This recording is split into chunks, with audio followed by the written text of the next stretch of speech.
Hello, everyone, and welcome back to Strategy Gaming Dojo, where we find, learn, and play one more turn of the great strategy games. Now, today we're going to continue on with our basic tutorial of Crusader Kings III. This is episode number 4, and in this episode, we're going to continue to look at our character. It will be kind of character episode number 2. Last time we were looking at our petty king here, the petty king Murshad, and we looked at the fact he does not have a spouse. We talked about his player heir, Brian. We looked over his personal traits, 3 of those. Every character in the game has 3 personality traits. We talked about his education trait and how this is a pretty good one. It's 3 out of 4 stars. It is a martial trait. You see the swords here. It is a martial trait. This does not have to be, because it's called education trait, it does not have to be arithmetic or English or something like that. It can be intrigue. It could be any of the 5 skills. And we see the skills right down here. They are diplomacy, martial, stewardship, intrigue, and learning. Now, when you first come to the game, you may say, well, what do those skills really have to do with anything? Well, this is how good you are at those various things on a scale of 1 to 20. Now, you will be presented with different uh, decisions to make. Different things will happen in your realm. Different things will happen at your court that you may need one of these skills for. One would be, let's just take intrigue. Someone may be trying to kill you. The higher your level of intrigue, the more likely it is you figure that out. Maybe it gets stopped. You will have other players that will help you with that, other characters that will help you with that. And we'll talk about that when we get into your council and how you appoint people to different tasks. But it never hurts if your intrigue is high as well. With learning, with this learning skill, sometimes you'll come across a book, or sometimes there will be an inscription on a tree, or, I mean, there could be a million different decisions and or events that pop up in this game where having a good learning skill will benefit you. Maybe you learned something you wouldn't otherwise. Maybe you get a new trait up here. Now, these are individual traits to the character. Um, they are not the same from character to character. Some characters have none of these, other characters have multiple special traits. Now, this is a commander trait that we received somehow. We're not sure how, right? Because we haven't started the game yet, but my guess is we got that because we are very skilled at the martial skill. And also, we are now pursuing a martial lifestyle. And when we looked at that, we saw that we had already unlocked several of these martial perks. These are called perks, right? And we had unlocked 8 of the 27. So, obviously there must be 9 in each one of these trees. Uh, we only have this one left in the overseer category. Then we can either go, I say then, well, we don't have to pick this one next. We could either go here to Stalwart Leader or Bellum Justum. Now this would give us a Casus Belli cost of -50. What is Casus Belli? Well, you need a reason to go to war. That is called a Casus Belli, and it costs. It costs prestige. It could cost money potentially.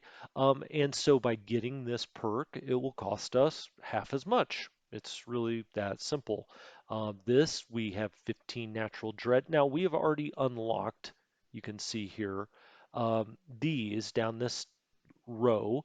And now we could either go to Gallant or Strategist. Now, just because it says Strategist here doesn't mean that we can only get those if we do Strategy Focus. You can pick the next one on a line of these perks as long as you complete 1,000 experience in Martial. Okay? And we will be getting 32 a month. Martial experience, 32 a month. This will click over and be at 32, then 64, and so on and so forth. We just happen to pick the strategy focus because I like this martial skill +3. We could have picked this, but I'm not really looking to be feared and dread. You would want this if maybe you're going to be ruling by fear and you want to scare someone. Chivalry focus is fine. We could have picked that, but I'm not really planning on having our guy fight. I don't want him out jousting. I don't want him out doing individual sword play. He's far too valuable for that. He's only got one heir right now. He is very good militarily, and we're going to use that. We're going to use him as our commander of our armies. And so we just don't want him out, fighting individually. We'd much rather he be a commander. So that's why I picked strategy. It's no deeper than that. If we would have picked stewardship, you see over here, for instance, we could have started with taxman and collect taxes effectiveness plus 25. And so you get all these perks, and sometimes they will also give you these special skills over here. Now, as we were going down the character, there were a couple of things we talked about for a second, but we didn't dwell on. We have already talked about the fact that this is our house, House Brienne, and the fact that we are the head of the house and the head of the clan, or I'm sorry, the dynasty. Um, and so House Brienne is a branch of this dynasty. Now, this dynasty only has one branch, and that is House Brienne. It is possible, as we go forward in the game, that we get a second branch. Maybe we have a son or a daughter, and somehow or another, they start another branch of our dynasty. But for now, all we have to worry about is House Brienne, and we are the leader of both. We are the most senior, most titled person in our dynasty and in our house. This gives us a chance to pick certain things. Now, last time we picked the dynasty or looked into the dynasty tree, we have 15 living members. If we go up here to renown, I just want to talk about this. So this is renown for our dynasty, right? And this is kind of your overall game score. This is the exact same menu we had just, brought up here. So this is the dynasty page. And one of the things I wanted to show you is if we go down here or go here, plus 0.8 a month is what we're getting in renown. That is because we have 15 living members and one duke, which is us. This tells you right here to increase your score, you want more living members of the dynasty. So the more babies that can be born into this dynasty, the better, that have our lineage. And also, you want your people in your dynasty to get as many titles as they can. This one duke, again, is us. If we can get sons, if we can get brothers, if we can get nieces and nephews to get titles, that's going to help our renown score. One other thing I wanted to point out here, so you see again, here's renown again, dynasty legacies. When we get to certain benchmarks, we can start to shape what our dynasty is interested in. Are they interested in warfare, law, guile, blood, kin, glory, or erudition or knowledge? Um, we can open these legacies.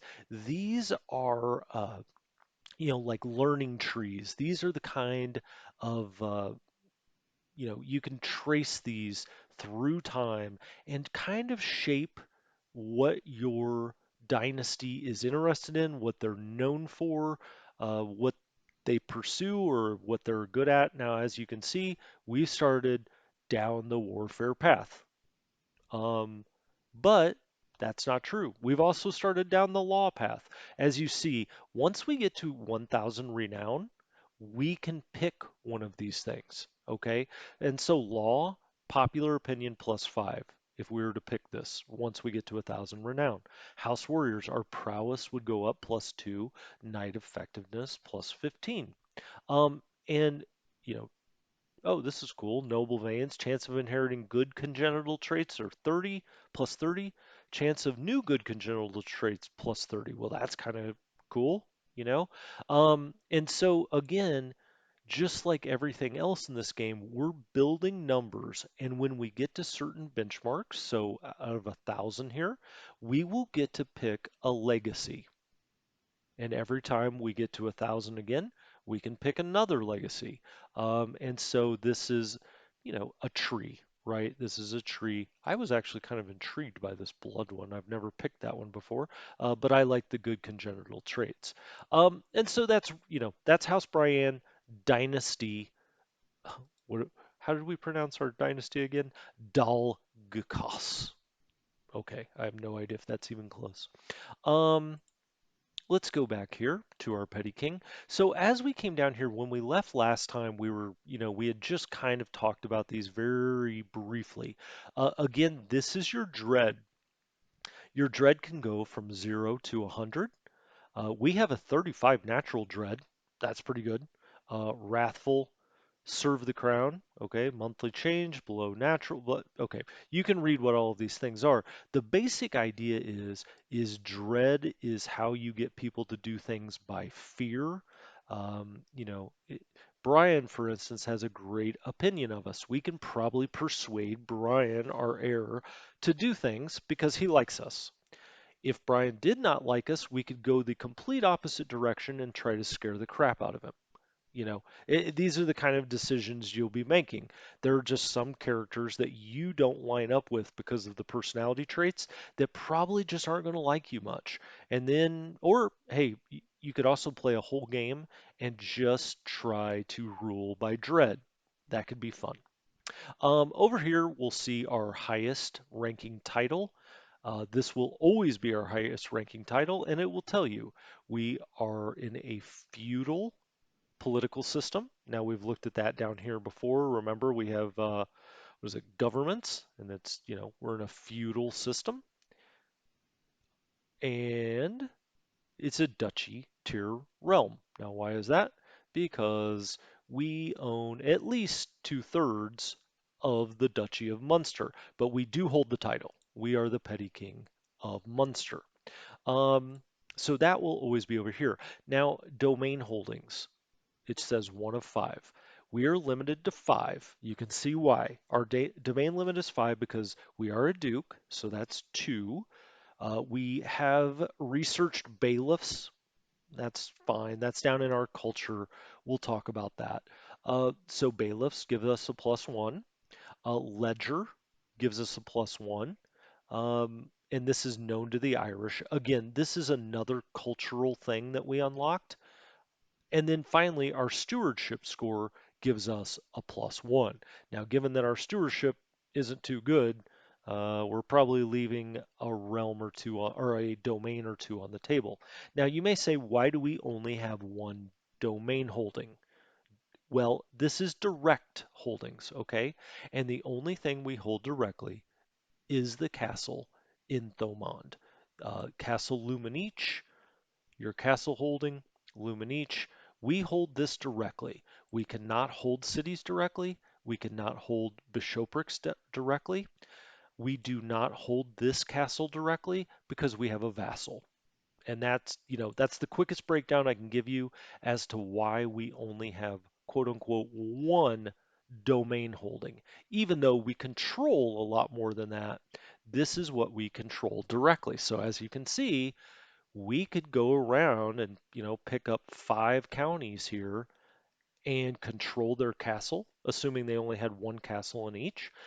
We can control each of those castles and we will not hit our limit if we had 4 more. So let's just say we got 1, 2, 3, 4. We got these 4 and we did not name a vassal to control these. We controlled them ourselves. We would get up to 5 of 5. And when we hit on our domain here, which we can do it over here actually. So here you see Luminich, and we have that empty holding, remember, Nino, right here, where we could build a castle if we want. But let's say that we had gone to those counties, we took their castles, and they would be listed here. When we went to the next county, okay, we could take that county and we could, gain control of the castle, but we could not control that directly. We would have to have a vassal at that castle or at one of the other ones because we cannot go over 5, at least until we pick up more skills to, enable us to have more direct holdings. So that's what domains are right here. Now, gold, prestige, piety. I know I mentioned several times, these are your currencies in the game. Gold kind of speaks for itself. You can buy buildings, you can buy armies, you could buy all the things that you would suspect you could buy with gold. Prestige, you can buy yourself out of decisions per se. So if someone is at your court, something happens, you don't want to deal with it, it could have some bad effects. You can sometimes buy out those bad effects with your prestige, or you could sometimes do positive things with your prestige. It's used like a currency, and you can look and you can see why are we plus, 1.6 a month? Well, I don't know. Let's come up here. Our prestige is 600. We are established when we look at our level of flame, level of fame. Our progress towards distinguished has not really started yet. Just like every other thing in the game, you will be progressing, and when you reach benchmarks, you go to the next level. Why are we at plus 1.68? Well, we're a house head. We already knew that. We're our dynasty head. Uh, Held counties. Okay, held duchies. So we have one duchy and two counties that we hold. Well, is that true? Um, oh, I don't know. We only have one because our vassal, holds the other one. That's considered held. Foreign affairs, we get a positive, 0.65. We are impatient, so we get a little extra for that. Question why that might be, but it ups your prestige when you're impatient. Maybe that's because you're ambitious. Diplomacy, our own diplomacy score is not good, so we're -3. That all adds up. We will be getting 1.68 prestige every month. Piety, we can go down the same track here and see why we get 1.83. Well, we're temperate. That really helps. Our religious relations appear to be pretty good. Our learning is okay. We do have too few spouses. So, we've got 0, but even when we have 1, the church is going to be mad at us for not being polygamous until we at least get 2. And we have visited the holy site Armagh, which gives us a little, bump there as well. When it comes to gold, and we will do our next episode will be on our realm, and we'll go into this a little deeper. But our own domain, we get 1.5 in gold from the barony of Luminich, and then our vassals contribute 0.6, and it will list your vassals. So Earl Ragnvald, our vassal down in Ormond, is giving us 0.4, and Mayor Finsnecta of Innis is giving us 0.2. And you may say, well, why is the church not giving us anything? Well, first of all, let me say this vassal, these taxes go to him first. He gets his piece, and then he sends us our cut. Okay. Now let's talk about why are we not getting any taxes from the bishopric of Roscrea? Well, that is because this gentleman, our bishop, does not like us. And if your bishop does not like you, the church will not send you money and will not give you levies. So one of our very first orders of business will be to get this bishop to like us. So let's right click on him and let's go see what possible things we could do to make him like us. Now, we could arrange a marriage. In our faith, it's okay for the bishop to get married, but that doesn't really, improve his opinion of us anyway. We could find a spouse. Again, I mean, we're not showing that there's any benefit to us for this. Now, we might want him to get married, for other reasons, or some other character, we might want them to get married for some reason. But this is not, our purpose here. So now we get into personal schemes. And what does this say? Sway. We can attempt to sway him. Interesting. Okay. And you see all of this come up, and his opinion will increase by 25 points, which would put us in the green, right? If it's successful, and you see how this all works. Now, the reason I brought this up is we're actually going to make him our appoint as court physician. And when we click on that, we'll see he becomes our court physician. He gains 15 opinion of us. Great. And gains 10 gold pieces. So we're going to pay him 10 gold pieces. Um, and this will degrade at 1.2 a year. So this 15 positive opinion he gets for us appointing him as the court physician will, start to drain away. Now, what does the court physician do? He's responsible for health and well-being of the court. They treat you know, diseases, but there's nothing that it says here that he has to have a specific skill doing. We're just going to make him like us better. And now you see -6. So we still have a little work to do, but he likes us better. Okay, these are our armies. We're going to do a whole episode on military. So let's get down here into titles.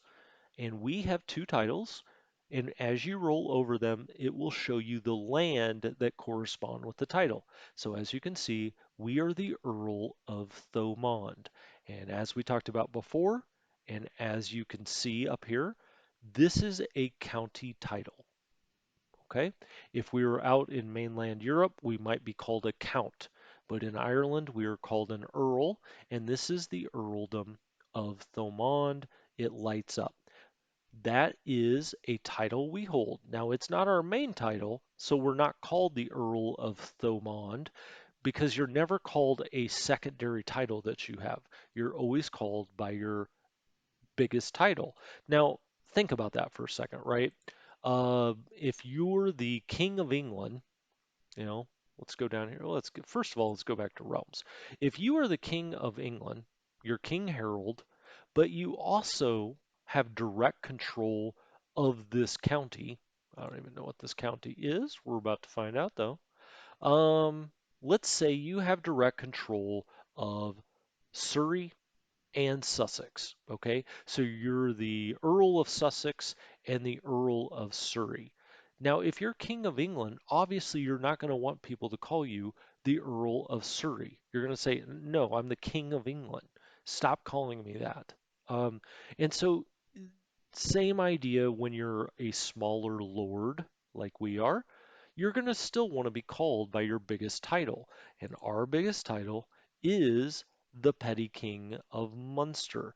Now, you may say Petty King, that doesn't sound very, you know, official. That doesn't sound great. By our understanding today, petty, has a little bit different meaning. But you're going to want to be called the Petty King. You're not going to want to be called the Earl of Thomond, even though you technically are the Earl of Thomond because you hold this directly. Now we have a claim. What is a claim? Okay, and so I will say this. You will have, every title that you have. So if we eventually take Ormond back for ourselves and hold it directly, we will be the Earl of Ormond. If we take Desmond with our military, we would, potentially be the Earl of Desmond. Now, we could have one of our vassals, we could give that title to one of our vassals if we want to. And we'll get into that when we talk about our realm. Now, this says we have one claim. What the heck's a claim? Well, a claim is a title that you, through what's happened in the game, have a right to, or at least you can claim it. Imagine that, it being called a claim. You could claim to be the King of Ireland. Now, why is that? We saw down our family tree that our grandfather was the King of Ireland. And you'll remember back here about 10 minutes, I was talking about casus belli, and what that really means is a cause for war. Uh, in this game, you have got to have an excuse to go to war. You can't just say, "Hey, I'm going to attack you." You know, I'm going to attack you. Because the world doesn't really work that way. Even in modern times, this is a generalization. I get it. You could find an exception to this, but for the most part, uh, countries try to find an excuse as to why they are attacking another country. Okay. You know, the US goes to attack Iraq.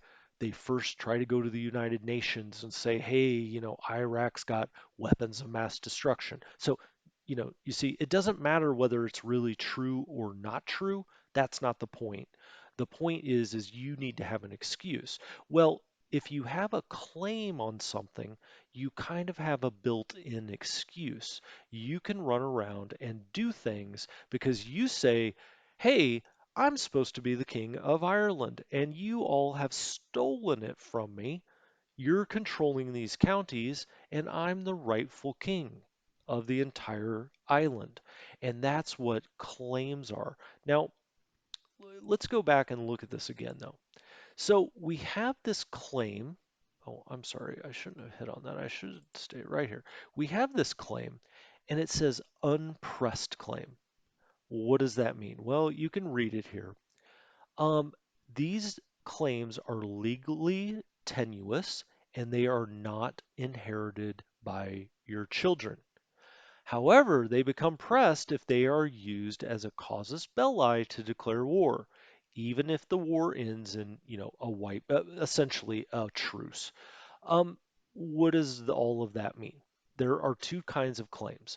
There are pressed claims and there are unpressed claims. So we have this claim that we should be the king of Ireland.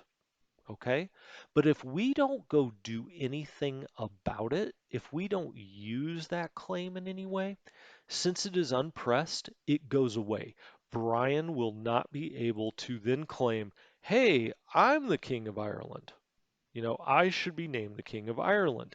It's the family, the dynasty, the house forfeits its right if this is unpressed and it doesn't become pressed.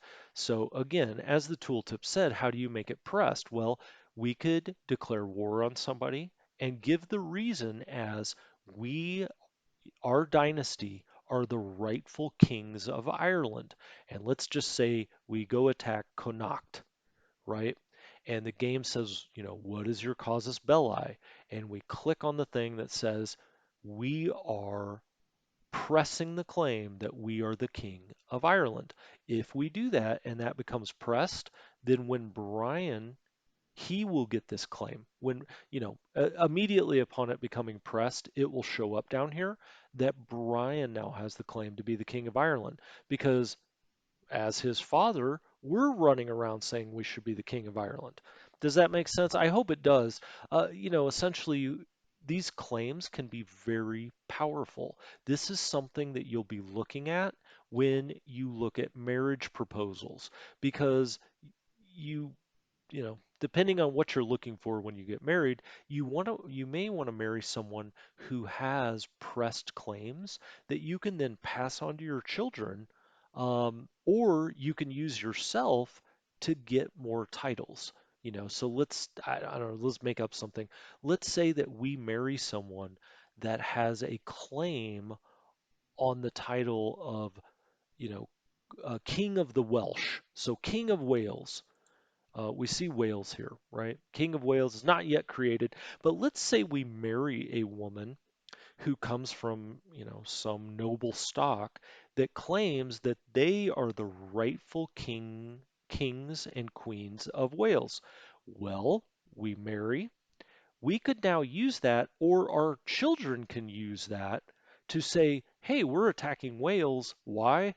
Because we're the rightful kings of Wales. And that will save you either money or prestige, because often to fabricate something will cost you prestige, or it could cost you piety.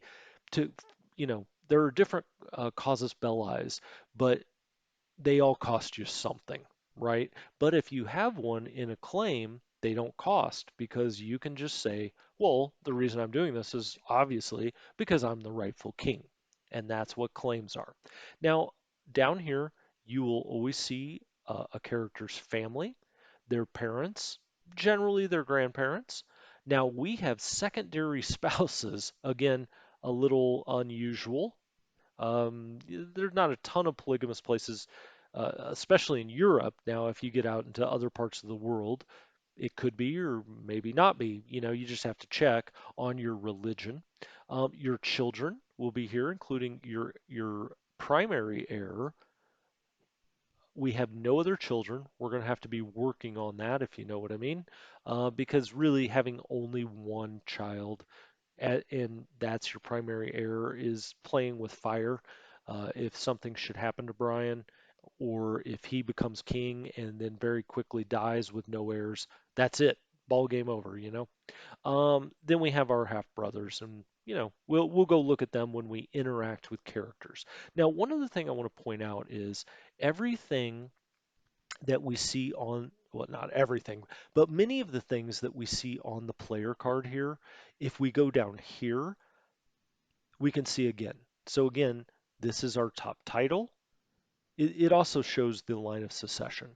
And so Brian MacMurchad, if Brian, something should happen to him, Conchobar would take over, and we could start playing Conchobar. He would become our primary heir.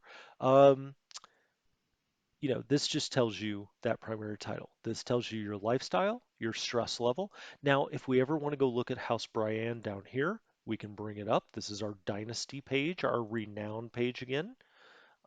Again, there's usually two or three places where you can see every single thing.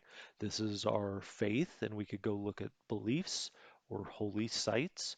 We could get some piety from going to visit those. This is our culture, okay? Now let's go look at our culture. Now again, you could click on him and then look up here and say, oh, well, we're going to go hit on our culture here. Now, these are innovations, and we saw these a little bit earlier. Bailiffs. Remember, we talked about bailiffs? That is something that we have studied. And the way you do that is, and we get to pick this because we are the cultural head. So, whoever the head of your culture is, and we're the head of the Irish culture, the ruler of this culture that has the most Irish counties in their realm. Well, that's us, too. Um, we get to pick what we study next. And so this will become a fascination. Now, how does this work? So, if you look at chronicle writing here, that's what we're doing. And it says this is expected to be discovered in 56 years. That's because we're quote unquote fascinated with it. In other words, we're studying it. But let's go to coinage. We're not looking at coinage. That would take 391 years. And communal government, 43 years. Royal prerogative, 300. Well, most of these, the natural amount of time to progress is 391 years unless you make it your fascination. So what does chronicle writing do? Well, let's see. Hold on one second. Um, okay, so this is a civic innovation. It gives us a casus belli prestige cost of -10, and you can use individual de jure duchy casus belli. We'll get into that in warfare. Let me just say that's not that important. One thing that is important is hereditary rule. You can enact a new partition law, and your monthly prestige is plus 5%. So we're going to pick that. And it's going to take us 56 years to study that and for it to be discovered by all of the Irish. Okay, so this applies to everyone in this culture. So it's pretty powerful that we get to decide what that is. I mean, a lot of times you'll be on the map if you play one of the duchies over here or over here. You will be not be the head of your culture, obviously, and you just kind of got to go with whatever the game, whatever the king or the emperor gives you. In this case, we get to pick. Now you can go through all of these and maybe you want to do something different. I don't know. But there's military and civic right now that we can pick. And we decided to pick hereditary rule because it's very important. This is in the early medieval period. We have discovered 6 of the 17. Now we could go back here. We've discovered 4 of the 19 back here. Well, I don't see any that we have it. So let's go back here. 6 of 17. When we get three more of these, we will be able to then go into the high medieval area and start picking some of these. So it's very powerful. It can help you progress along as you got it, culture, and that's what the cultural icon is there. Um, Now I'd planned to pick a wife this time. I think that we have time to do it. We've been focusing really hard here on the Petty King. We might as well give him a wife. Now there's a huge twist that's been thrown into this because we are insular Christianity. If you're playing anywhere else in Europe, you'll be Catholic. You will look for a Catholic wife, and you will have one of them. That's it. Now, you may have a mistress, you may have someone that bears your child, you may have some secrets, right? But you're really only allowed by the church, by the Pope, to have one wife, but we can have up to four. Now, so normally if I was Catholic in the game and I was looking for a spouse, I would look for something, I would look for another Catholic, but she wouldn't have to necessarily be from our country. Now, the problem with insular Christianity is all insular Christianity is in Ireland. So we almost have to pick an Irish wife. The reason being is if we pick a Catholic first wife, especially, well, I'll say any wife because no Catholic woman of this time is going to be a secondary spouse. Um, but if we were to pick a Catholic woman as our primary spouse, she may very well say yes, because she is like, okay, this is normal. This is how things happen. When we start adding wives, she will get very upset with us and may even try to murder us. Now, when you're going to pick a wife, so you just pick on the ring or click on the rings here. This is you, obviously. You can always clear out what you've picked over here or what's popped up over here by just hitting this. Matrilineal. Now, this is something you would pick if you're a female, let's say, or you're arranging a female marriage, because this means that all titles will flow to the wife or down the wife's lineal tree. And so if you become a very powerful lord, a king, an emperor, you can declare if you're picking a spouse for someone else or even yourself, if you're a queen, that all titles will flow through the mother and not the father. And so, this is also something you can get buffs to make it more possible. You can research things. We're not going to get into that here. So we're going to be looking for a spouse. Now, when you bring this up, it's going to list at first of all what's called relevance. So the game just kind of picks some women that they think would be relevant for you. They're kind of at your station. They're not lowborn, let's say. They maybe are princesses of reputable houses. There's a lot of different reasons I think why the game would pick relevance. These are the women the game is sort of recommending are your best matches. But now you can sort by alliance power, and now you see over here these women give you a potential alliance, and that can be very powerful. It can also be very dangerous. When you see the potential alliance Duchy of Normandy, I can tell you the first time I ever played with this character, I said, "Oh, fantastic. I will get on the good side of William the Conqueror," right? He is the Duke of Normandy. And so I'm going to be marrying, let's go look. This is her liege, Duke William of Normandy. I believe, is he her? Oh, I'm not going to go all the way through the family tree. She is a courtier of his, so she resides at his court. He must be very fond of her, or at least somewhat fond of her, because this gives us a potential alliance. Well, I did that and I thought, okay, well, that's great.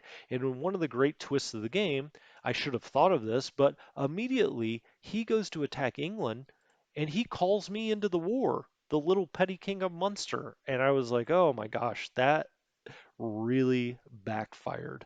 I thought I was getting this great ally, in case I want to take over Ireland, not even putting two and two together that he was about to jump the channel here, attack England, and I was going to get called into that war. So anyway, back here, relevance, alliance power, and you'll see here in relevance, these ladies also have potential alliances, and you'll have to look at that. These ladies have all of the same stats that every character has. They have traits that you can look at. Now, these are not inheritable traits. These are just their personality traits. But some of these women will have inheritable traits. This one is Amazonian. That's a physical trait and it's congenital. Now, these, again, congenital gets passed down. They will always appear right here, the ones that your children could get. I mean, Amazonian, we could like breed a large group of House Bryan if we wanted to. But there are all, a ton of congenital traits. This one's quick, which is the lowest one on the scale of being smart. It's plus one, plus one, plus one, plus 10%. That again goes up to five, but this is just the level one smart. Um, here's another quick. Here is club-footed. So, if you marry Sophie, your kids might be club-footed.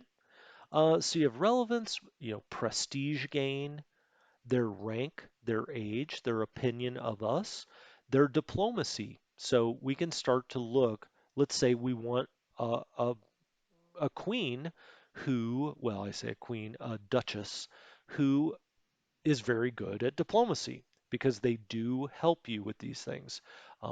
Sum of all skills, these are, if you added up all their skills together, where do they come out? Okay, so look at this lady here, Gu Guan or Guo Gon. Okay, she is lowborn. All right, she's patient. She's arbitrary. She's paranoid. You got to look out uh, because these uh, these potential duchesses could try to kill you. They could try to hatch other schemes. They can cheat on you, which can bring all kinds of embarrassment. I mean, there's a lot of ways that this can go wrong. So you have to look at their traits, but she is also comely, which is the level one of beautiful. Um, so she's a plus one to diplomacy, plus 10%. Now you remember we had pretty, we've seen pretty before. I think that's the plus two. It's the second level of beautiful. But she is comely and she is robust. Now, I don't know what exactly that means, but it gives her a plus four prowess. I guess it means she's kind of strong. Her health gets a medium boost. Her attraction opinion by other characters is plus 10, and this again is congenital because it's over here. Like, what is this one? Hail. This means, um, oh, this is like robust. It gives prowess of plus two, small boost. So this is the level one and robust appears to be either level two, three, or four. I'm not sure which. Oh, well, it gives a medium boost, so maybe this just has three levels. Um, but you can look down through here. Here's another comely, and decide, you know, who you want to marry. Now, what's very important, of course, is their religion, their culture. Um, is not maybe as important, except in our case, it's very important.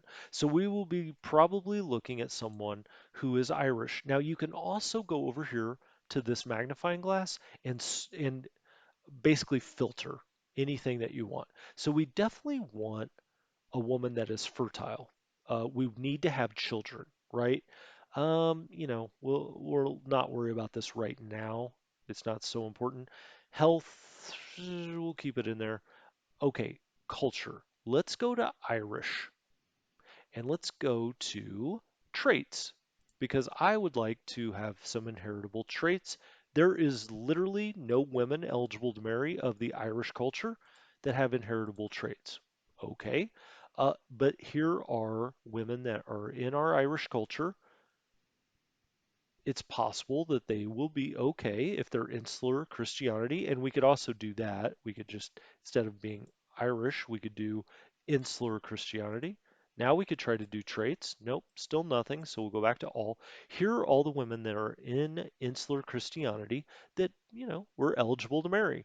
So we could potentially, right here, Earldom of Ulster is a potential alliance. That could be good. This woman is vengeful, greedy, and chaste. Well, I always do not want chaste because it lowers your fertility percentage by 25%. This woman, Aben, is hunchbacked. We really don't want that going down our line, do we? And so now that we've filtered these, let's go to the sum of all skills, okay?